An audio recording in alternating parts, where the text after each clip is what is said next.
on camera. Good morning. Good morning. Today is Monday, October 30th, 2017.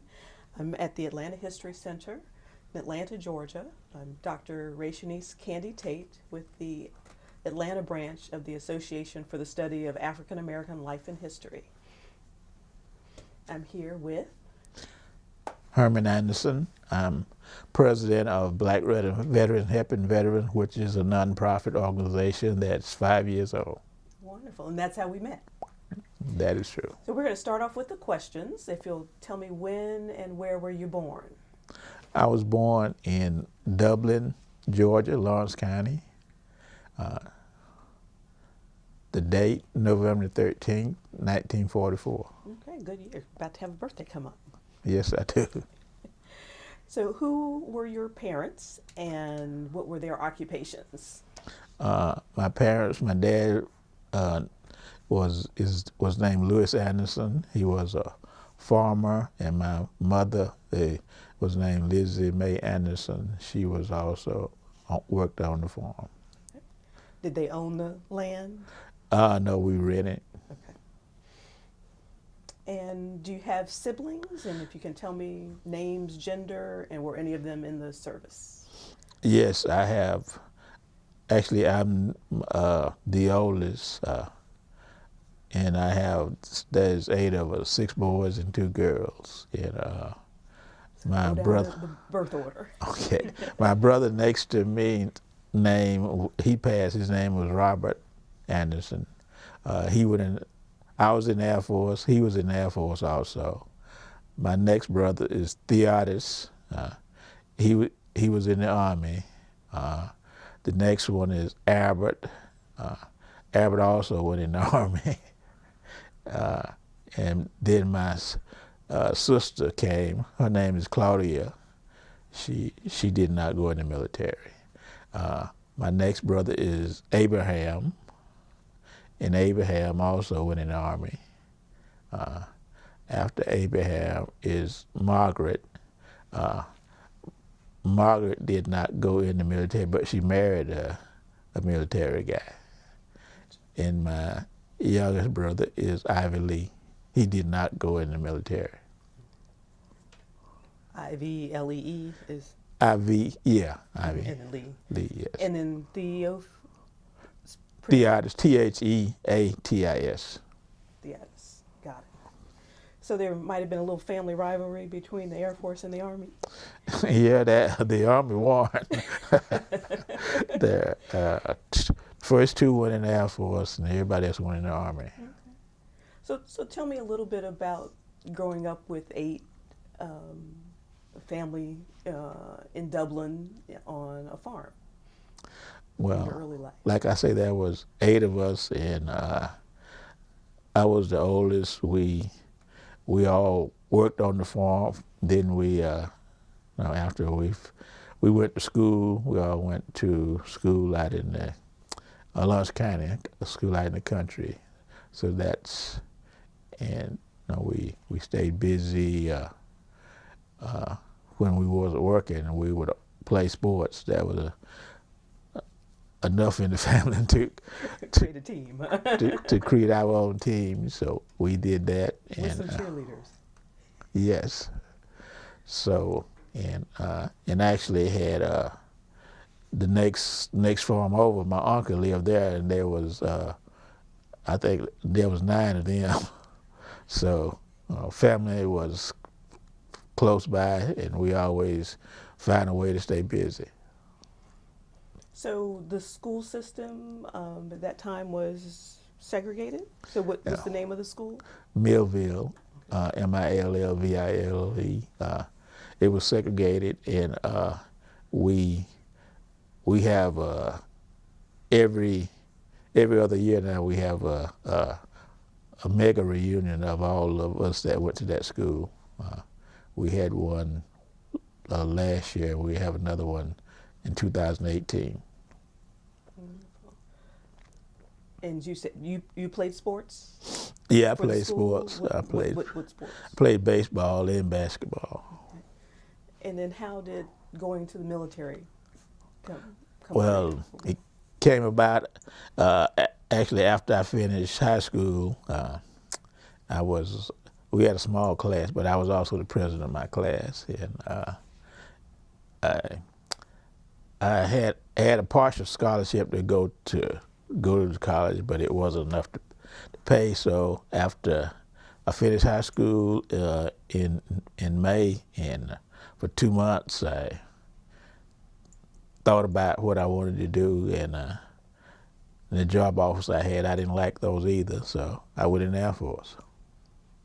And so what made you pick the Air Force? Because now you're the oldest, so you're the trailblazer, I'm assuming. Yeah, well, I went in 1964, so we still had the draft, and they was drafting everybody, and there was a couple of older guys that had been, and I talked to them, and I figured I would rather be in the Air Force than the Army or the Marines. Okay. So I picked the Air Force. It also made good on the entry score. So that meant so you were drafted or you enlisted? I volunteered. I was Okay. I was on the draft list, but I volunteered before they drafted me. Gotcha. And then so tell me about so you were you enlisted and then going off. Yeah. So this is your first time away. Yeah. It Where was did you go? And tell me more about that. Okay. I volunteered. I enlisted, and they actually brought me. Dublin is about 150 miles from Atlanta, so I came to Atlanta and over at Fort McPherson where they was doing the induction. So I was inducted into the military and put me on a Delta flight and sent me to San Antonio. I did mine since I was in the Air Force. That's where Air Force do their basic training is San Antonio, Texas. So what was that like for you? It was very, very different. I mean, being away from home and growing up in the country in a small town, and being in San Antonio, Texas, and being with people from all over the United States was it wasn't shocking, but it was a culture change. Took some getting used to. Give me an example. Can you give me an example? Well, and it's just that I was 18, and most of the guys that was in training was either 18 or around the same. We all around the same age, but it was used to, and actually I was kind of quiet, but the trainer made me a squad. The training instructor made me a squad leader anyway. Then he kind of pushed me every day because I was at that time he had made me a leader. So that was different. How And so? it was different that well at that age I was being taught that I'm in charge. You got to tell these guys what to do. You got to motivate them. You got to push them, and so that was new to me. But it was an opportunity, so I ran with it. So tell me, how was the training? Do you recall an instructor? Does an instructor stick out in your mind? Yeah, I don't remember his name, but he was a instructor that had been in the Marines and switched over from the Marines to the Air Force. So he sticks out in my mind because he was the toughest drill sergeant. We had three, but he was the toughest one because he was he had the basic Marine training. So even though he was in the Air Force, he acted like that he was a Marine sometimes. So that sticks out in my mind, and he was also one of the ones. He wasn't the one that made me a squad leader, but he was the one that would yell at me and tell me to speak up. So I'm wondering, what did they see in you that they? Because I'm also hearing you said you were class president, so I'm hearing some leadership skills. Yeah, I'm not sure how I got them. I just had them, and in as I'm not when I went in the Air Force and when we were training, and there are training tests and their physical training, and I always when on the academic portion of it, or when we had to take tests, I always scored in the 90s. So I guess that has something to do with it. Mm-hmm. Did school come easy for you, or just? It really did. Okay. Well, I was valedictorian also. smart. Okay.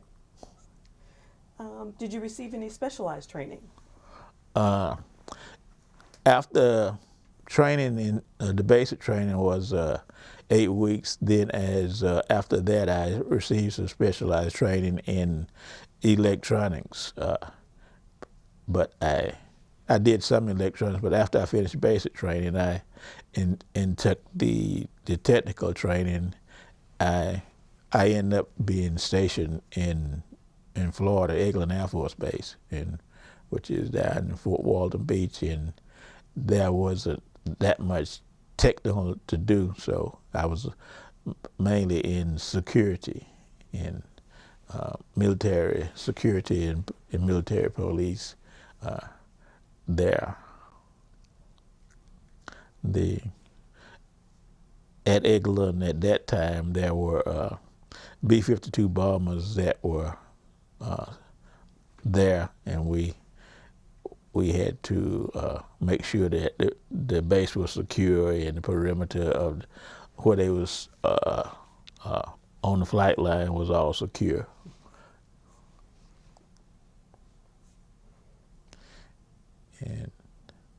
And I was there for about 20 months, I believe, at Eglin. Then after that, I went to Vietnam for a year. And so, what year was that? 1966, Okay. June of '66, and came back in June of 1967. So, share with us about that experience. It was in the military, as far as the military was concerned, it was a unique experience, because at that time in '66, '67, and '68 is when the Vietnam War was at its peak. I think it actually peaked in 1970, but it was we were losing a lot of lives, and there were a lot of military people in all portions of South Vietnam, and in the Air Force, we were supporting the people on the ground, and we also had fighters over there, airplane that was dropping bombs and doing things like that. So we had to support them and make sure you had the same. It was more serious over there than it was in the United States, being over there, because it was serious, and we had to make sure that everything around the base was secure, and also, as far as the planes themselves, make sure that they were ready to fly. And the Army and the Marine guys that were over there, the Air Force was making sure that they had their supplies and everything they need.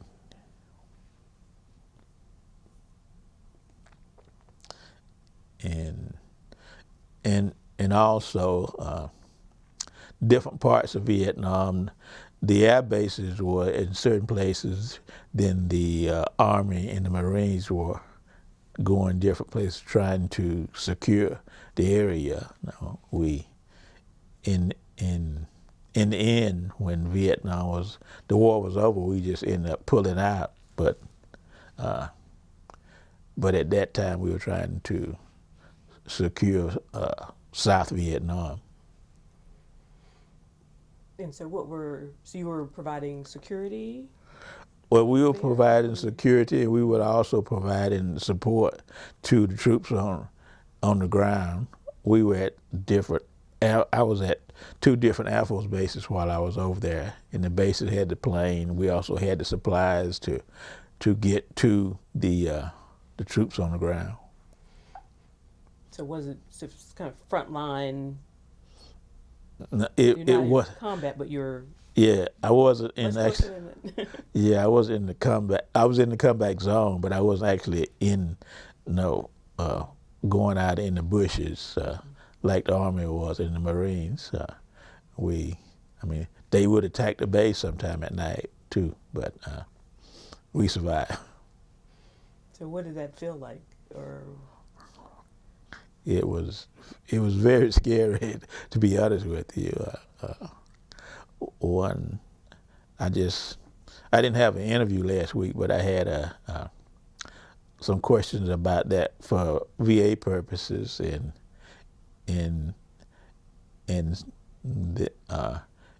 being 18 and being in that position in the military, and even now, young people that are in the military, when you and a lot of the people that are in the military, some people make a career out of it, but when you first go in there is usually when you are doing the most dangerous work, and you're young, and that's scary.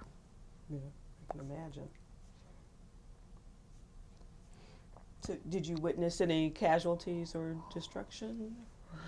I've witnessed a lot of destructions, and if you were over there, you probably dealt with some casualties, but I usually don't go into details on that. But it's not pretty. What you feel comfortable sharing? Mm-hmm. I say whatever you feel comfortable sharing. As far as dealing with casualties and dealing with, particularly in Vietnam, it was one of the wars where we lost a lot of casualties. So you see that taking place, and it's really scary too. Now you mentioned your brothers in the Army. So were they deployed at the same time? Actually, my brother Robert, which was next to me, he was deployed at the same time, but he wasn't in Vietnam. And the rest, I only stayed in the Air Force 4 years. So after the rest of them went in later, I got out after 4 years and went to college. But with my other brothers, they, one of them stayed in and made a career out of it. But during the Vietnam War, the military, if you insisted, they wouldn't send two brothers over there. But some people did. If you didn't stop them, they would send you over there. But you could request, if you already had it. Well, actually, the family could. My mom and dad could request So you it. could bring it to their attention. Yeah, because if you didn't, they would send you. We're going.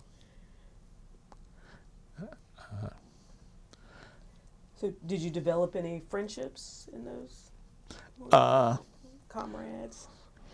Yeah, I did, and over the years, there are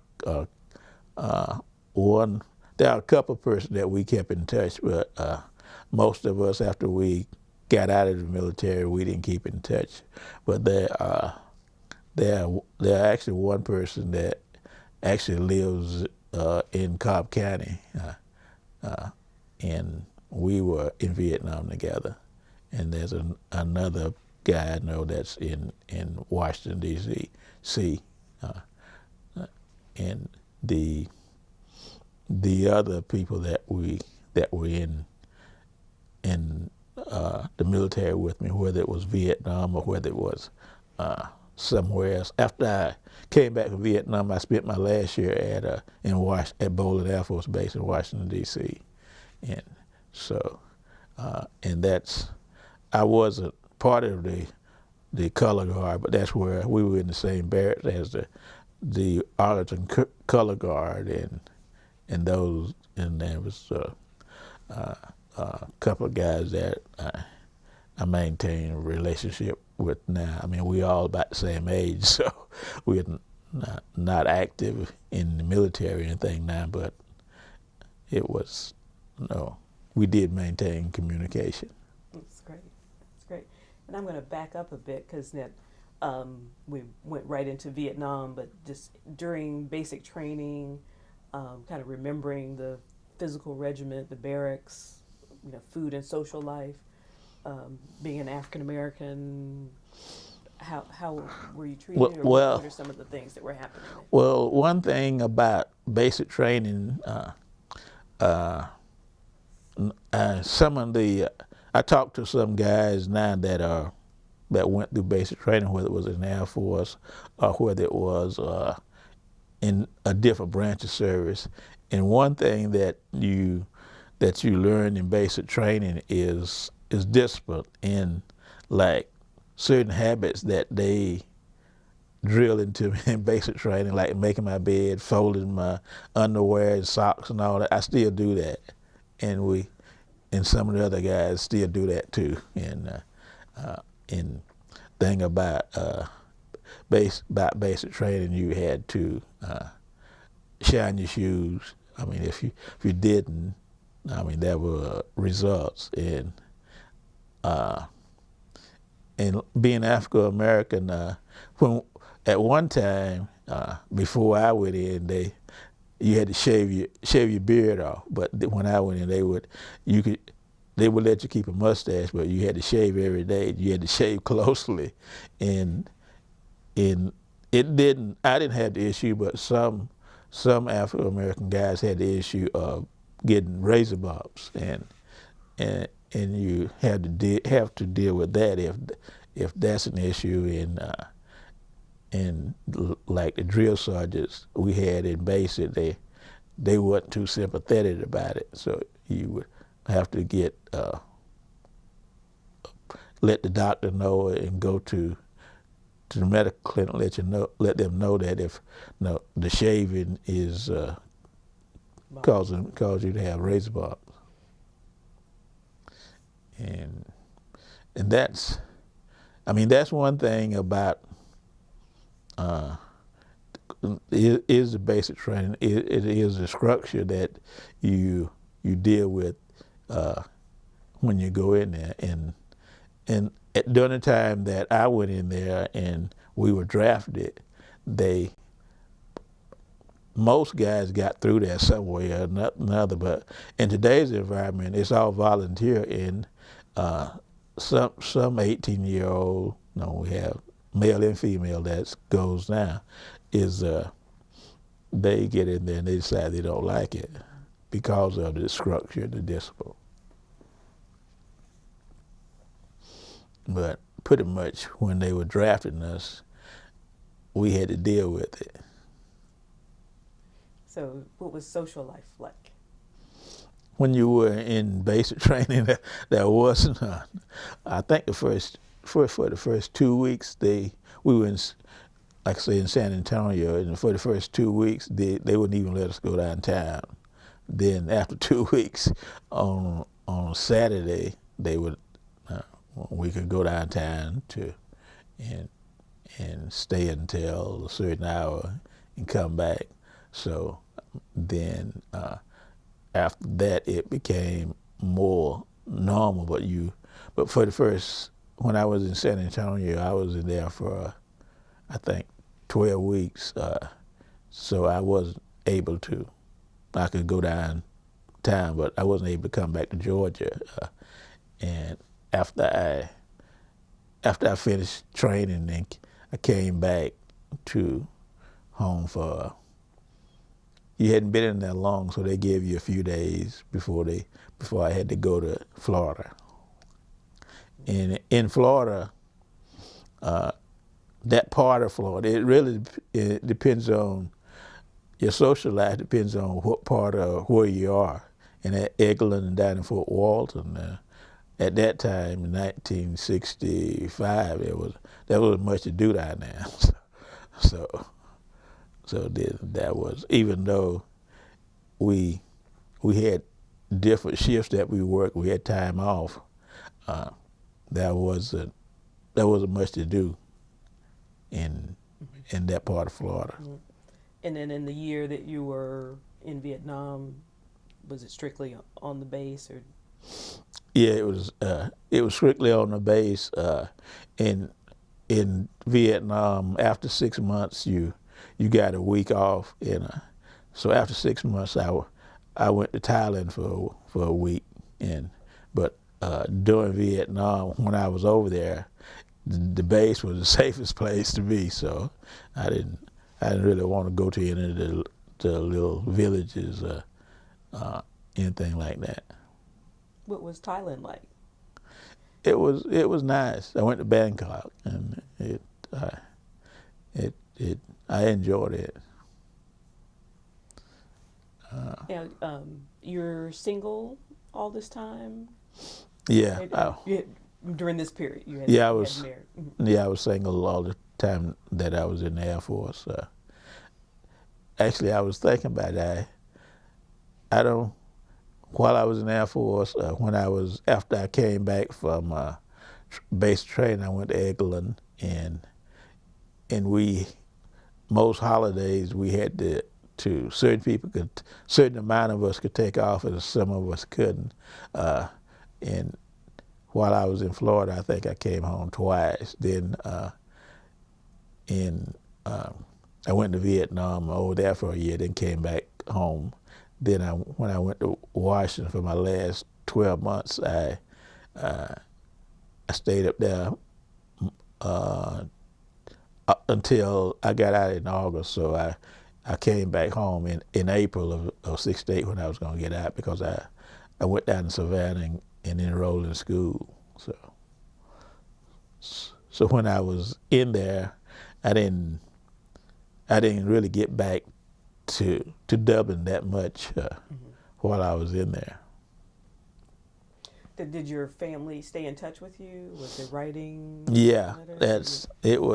that's one thing about particularly when we were at Eglin, or when I was at Bowling, you could write and we had mailboxes, PO boxes. You could get your mail. But in Vietnam, every evening we had mail calls. The mail would come in, and the first sergeant we would line up, stand outside the tent. We were in tents, and he would call out if you got any mail. And I mean, most of our families wrote a lot. It would take days to get it over there through APO, which is the post office. Yeah.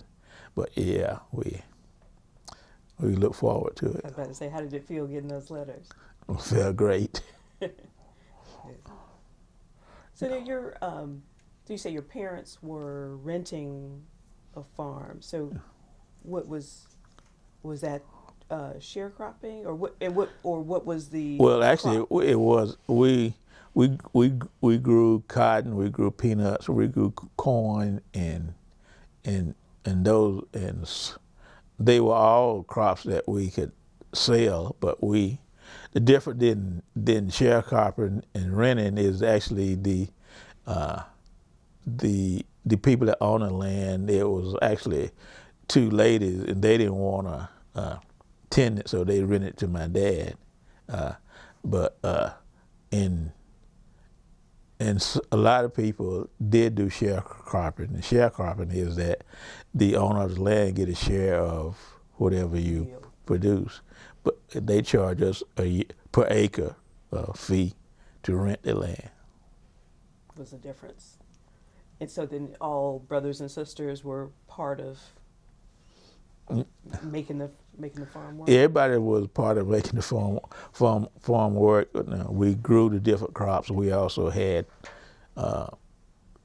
pigs. We had chickens and all of that.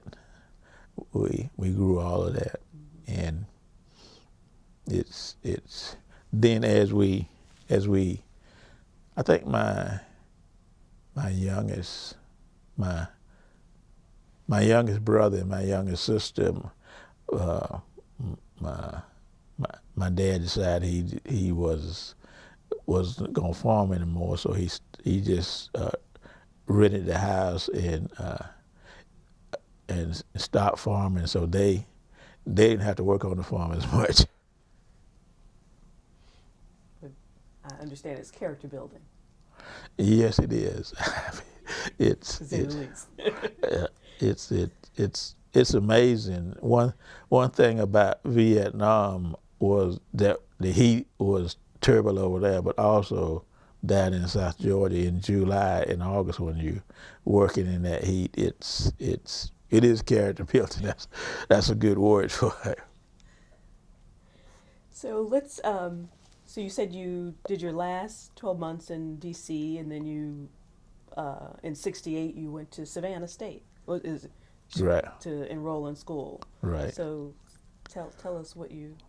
So I went to Savannah after I got out of the Air Force in August of '68, and so schools, the fall quarter started in Savannah in September. So I had about 2 weeks off, and I went to Savannah and enrolled in school, and I majored in electronic engineering technology, and got a degree there in 4 years, and moved on.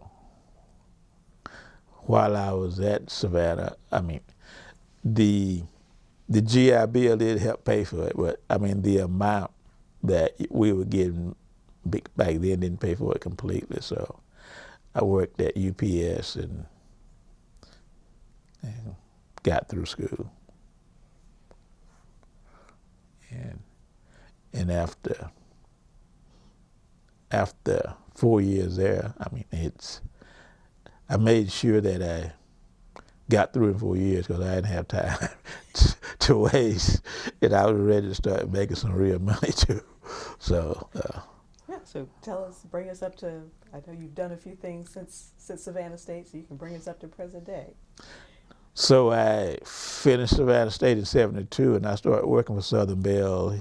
Actually started working for Southern Bell here in Atlanta in 1972, and I started off working for them as a junior engineer in electronic engineering, and I had a bunch of jobs with them.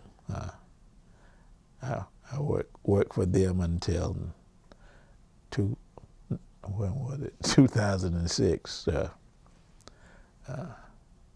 So over 30 years I worked with in the Bell system, because that was the point when they broke the Bell system up. We were no longer Southern Bell, we were Bell South. Then now AT&T owns everybody. So, but that's as far as my professional career, I spent most of it working in telecommunications.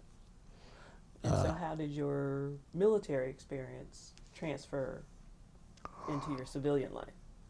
Well, it transferred in that one thing, the discipline, the structure, and the being able to after I got out of the military and going to school, I knew what I wanted to do. And basically, I think your military, you pick up discipline, you pick up organization skills that in the military that you can use in, whether it's in education or whether it's in other walks of life.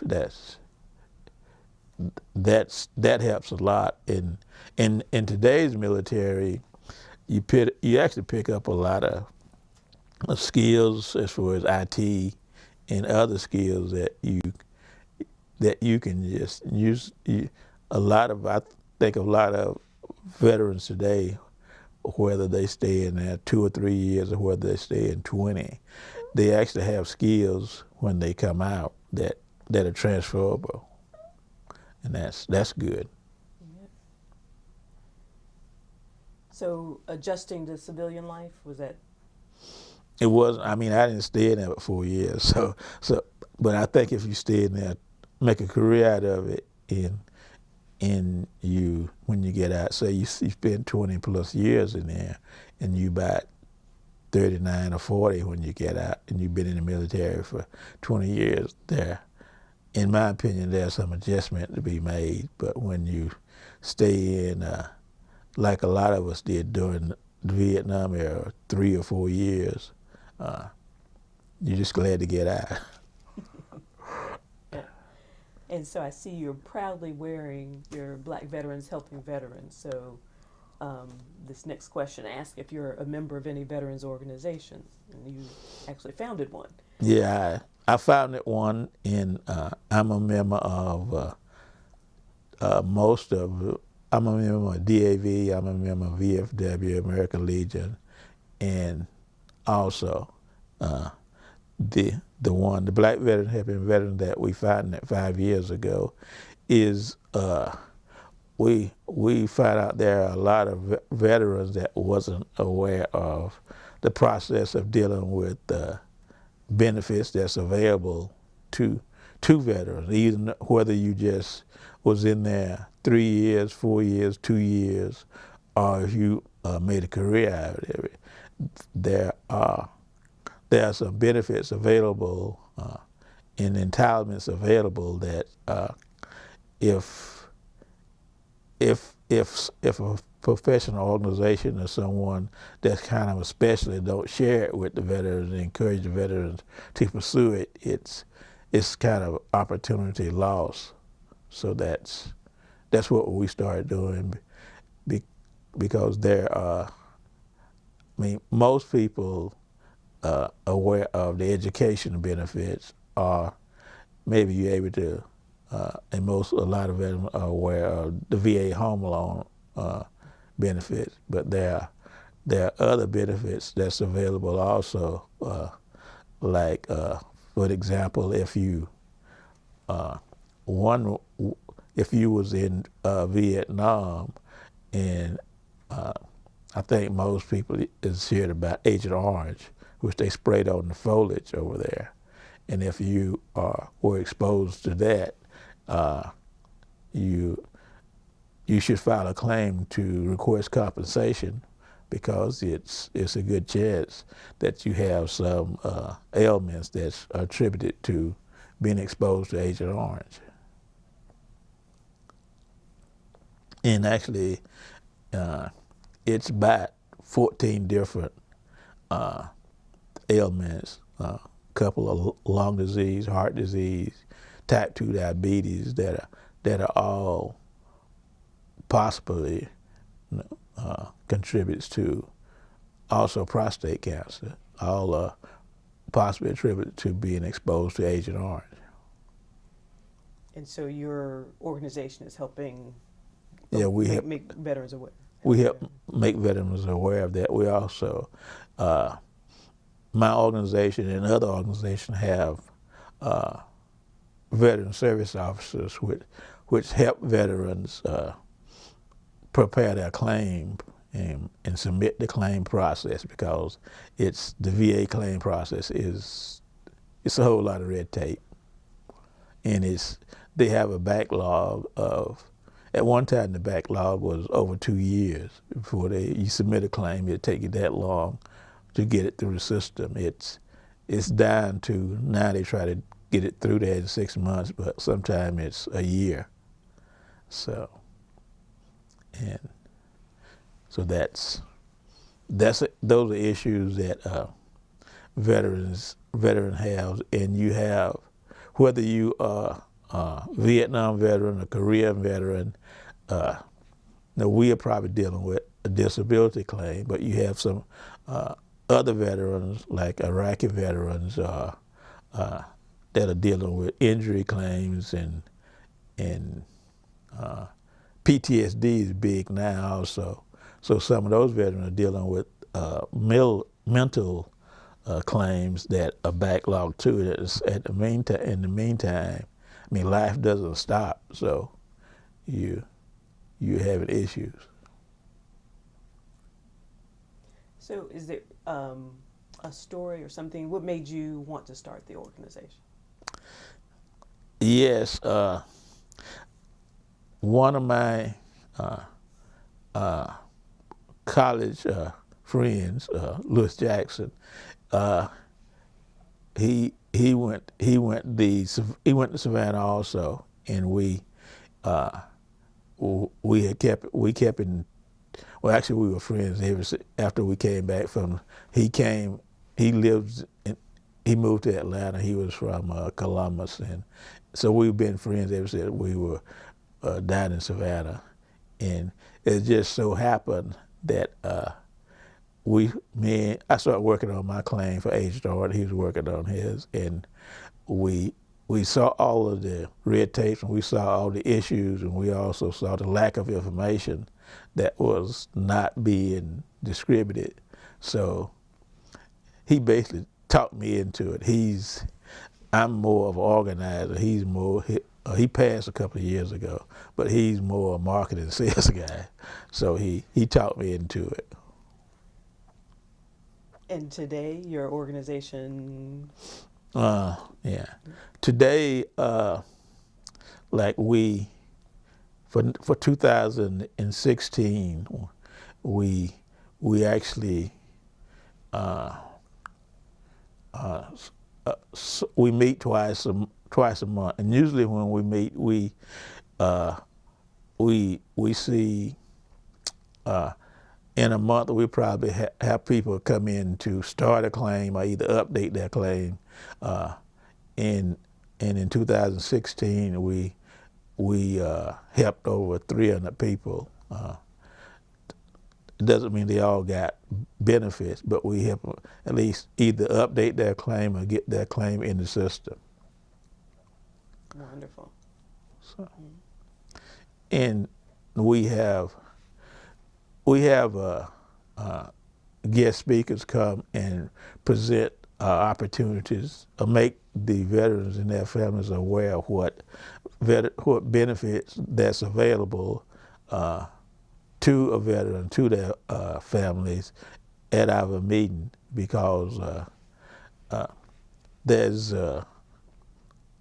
for an example, there's a VA benefits that's called aid and attendance if you are disabled, and if your partner is taking care of you at home. There's a benefit that's available to you and whoever is taking care of you, but a lot of us didn't know about it until, actually in this case, my buddy Anthony, we interviewed somebody on our radio program. I also do a radio program, and they told us about it. That's right, because we've met on the radio program. So tell me about the radio program. Okay, the radio program. This lady at my church, I'm a member of Mount Ephraim Church in Penny Rogers, was instrumental in getting me and my partner Anthony Akins involved in the radio program. And on the radio program, it's the name of the program is Veterans Today. We do it every Friday from 12 to 2, and we do some of the same things that I was just talking about. Is that we make the listeners aware of what benefits are available, how to navigate the process of dealing with the backlog in claims, and recommend that they get in contact with the service organization, anyone that they are comfortable with to help with the claim, because usually a service organization has people that are trained and they have skills to help navigate you through the system. And you find a lot of veterans, the first time you submit it, you just submit it on your own, and usually the first thing the VA does is find something wrong with it and send it back to you, and that's more time being wasted. So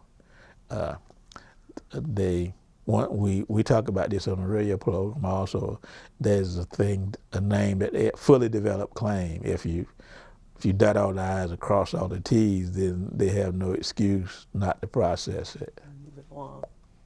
The radio, it's online. Do you know what's the call or the Uh, numbers or what's the it's web it's address? it's WCEG Talk Radio. It's on the internet. WCEGTalkRadio.com. Uh, you can go there and with your smart device, whether it's on your computer or even on your smartphone, and listen to us. Gotcha. Gotcha. Well, these are the last few questions. I think um, and before I forget, we talked about partners. We haven't talked about where your wife fits. When did you meet your special lady? When did that come into your life's picture? Uh, Actually, I got married. My wife went to Morris Brown, and she grew up in Atlanta, uh, and Her name? her name is Carolyn. She was Carolyn Lyons, Lyns, and I actually met her at a alumni Savannah Morris Brown. We played. We had a football game. Then after the football game, the alumni from different schools were together, and that's where I met her. But I didn't get married. I didn't get married until I was 40 years old. I was. She was a widow, and so we have 3 boys. And we've been married. I got to get it right. She will see the video. This past June was 31 years. Congratulations. July, Okay. 31 years. And like I said, we have 3 boys. So HBCUs is important. Yes, they are. They're important, and we talk about that a lot. Also on a radio program on the Veterans Today, that HBCUs are important and I was listening to some news recently, and there was a period where enrollment was kind of down in some of the HBCUs, but the news is saying that the young people are again interested in going to HBCUs. I think like in my case, and when I went to HB Savannah, a lot of us was first generation in our family to go to college. So that's and the environment there is different than a huge school. So it's good in that way, and I think in today's environment, it's good. It's good for young people to go also because there's a culture there, and there's a kind of some special knowledge there that you don't get at other schools. Then if you get your undergraduate degree there, you go wherever to get your advanced degree. But I think that's a good foundation. It's a good plug for the HBCUs. So to wrap up, these are some reflection type questions. How did your wartime experience affect your life? Well, it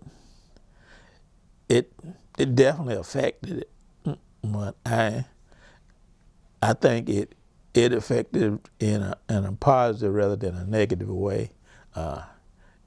It affected in that it, like I say, gave me some discipline, some skills that I used throughout life, and it also affected as far as my ability to get an education, because I knew the GI Bill to help me get the education. It didn't fully take care of me, but it helped me get there, and it also affected my life health-wise, because I have heart disease. So you were able to file your claim based on that? Yeah, I was able to file my claim, but I also got treated. It's been 10 years ago now that I had some blocked arteries, and so I'm okay for. Wonderful. So what are some of the life lessons you've learned from your military experience, military service? Well, I mean, some of the life lessons that I particularly learned is preparation is big, and training is being prepared is very important, because it's when people's lives are on the line, you got to do everything you can do to be as prepared as you are, as trained. And the military really do a good job of training you to be a soldier. That they don't necessarily train you to be others, but what you're there for. They do a good job of training you to do that, and you can take that to corporate America or wherever once you get out and use that training and the methods of that the military. A lot of the structure that's in corporate America come from the military, but some of it is changing today. Some of the companies are kind of lax.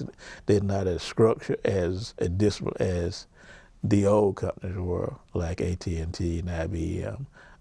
But it carries over, because the structure, the organization structure, and the ladder of promotions is modeled after the military. So they know how to manage human capital. Yes. Excuse me. How has your military service impacted your feelings about war and military in general? Well, my military service, I mean, I wish there wasn't any wars, but also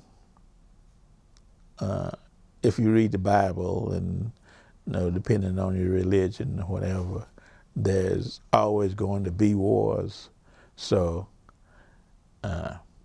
what, like in today's environment, it's, to me, you have to try to keep the wars at a minimum, and try to manage them so that you don't put no more people's lives at risk than necessary, because I think a lot of the conflicts that we're dealing with today is it's really causing people to lose their lives, and also causing just hardships in different parts of the world because of and I think what lead to wars is really leaderships. You have leaders that are not good people, and for whatever reason, that leads to a conflict, and they put whole countries at risk because of their beliefs or their selfishness or whatever. It's something personal. Huh? Right. Yeah. So what message would you leave for future generations who might view your interview? Well, I mean, to me, the message would be as far as the interview, and as far as the military, as far as your personal life and your professional life, is that as far as being a veteran or being considered in the military as something that you want to look at and on your path through life, that's something to consider. And it's also, there are some advantages to being a veteran, there's some risks also. I mean, you might lose your life or you might get injured, but there are some opportunities for his training as far as the discipline that you get out of it and the perseverance that you if you're a soldier and you survive it, you know, there are some benefits for doing that. Wonderful. This last question asked if we hadn't discussed anything or if you had anything more to share, but I'm looking back over my notes, and you mentioned going to Fort McPherson. So now that the base is closed, what is your recollection of when Fort Mac was at its peak? Well, I lived in Atlanta also. I lived most of my, after I got out and started to work with Southern Bell. When I went through and they inducted me, I remember very little about what happened because I was there only a couple of nights, then they sent me out. But once since I lived here when it was at its peak, I mean, it was I think it was, as far as the Metro Atlanta, it really was an attribute to Metro Atlanta, and the soldiers that were stationed there. It was to me, it was one of the good military posts throughout the United States. He was helping civilians in the community as well. Exactly. I mean, the base was professional with the military, but it was also helping the community because you had, both Fort McPherson and Fort Gillum also, which was in south of Atlanta. There were quite a few soldiers that were stationed there, but also they had families, they had on-base housing, they had housing outside of the base also, so it was really helping the community. And you had the payroll where. Yeah. Well, I thank you for coming out this morning and sharing your story. And have we forgotten anything? I don't think so. Sue, you have any questions? Can I ask just a couple questions? Sure. I want to take you back just a little bit for just a minute. Okay. How did your family feel about you going to Vietnam? They were scared to death. Actually, my family, they were concerned about us going in the military because I mean that was, but also at that time, they were concerned about it. But we were going. A lot of us got. If we didn't volunteer, we got drafted anyway because of the draft was going on. So it really was stressful, I think, on all families from the draft point of view.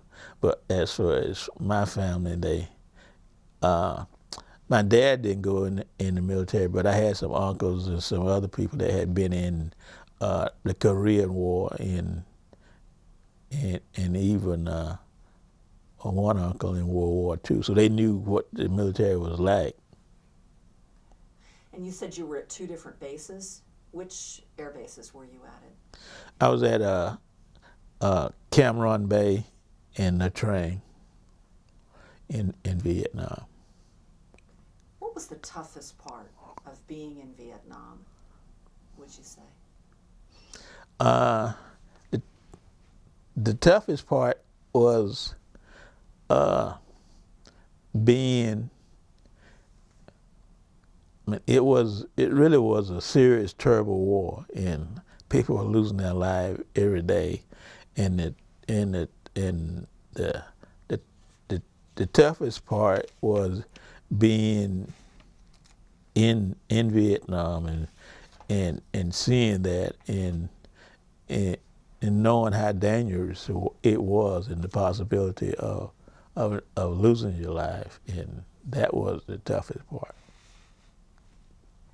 And I guess my last question would be, what do you remember about coming home? From Vietnam? Well, I was glad to get out of there, But what also, Vietnam, we talk about this. Vietnam was not a popular war. And what, personally, once the plane was airborne, I was happy then. But when we came back, we flew into the West Coast, either Seattle or somewhere in California, and since it wasn't a popular war, as soon as we landed, they had us take off our uniform and put on civilian clothes, and you had people outside of the airport, if they knew you were coming back from Vietnam, yelling at you and stuff like that. It didn't bother me that much when I came back. I was just glad to get back. But over the years, some of us Vietnam veterans talk about it, and it wasn't right. Absolutely. You went right to school from Vietnam too. Was there agitation on campus about the war that you recall at Savannah State? Not at Savannah State. Actually, it was. There were quite a number of veterans that were enrolled in school at Savannah State, and also there's another school in Savannah, Armstrong. There were no agitation, and actually, what was happening particularly to the guys, is if you were in school, as long as you was in school and making good grades, you got a deferment. But usually, once you finish school, after you either finish school pretty much on time after 4 years, or they would stop giving you a deferment, and the guys that hadn't been in there were going to get drafted anyway. So, no, it was just that everybody were happy when the Vietnam War ended.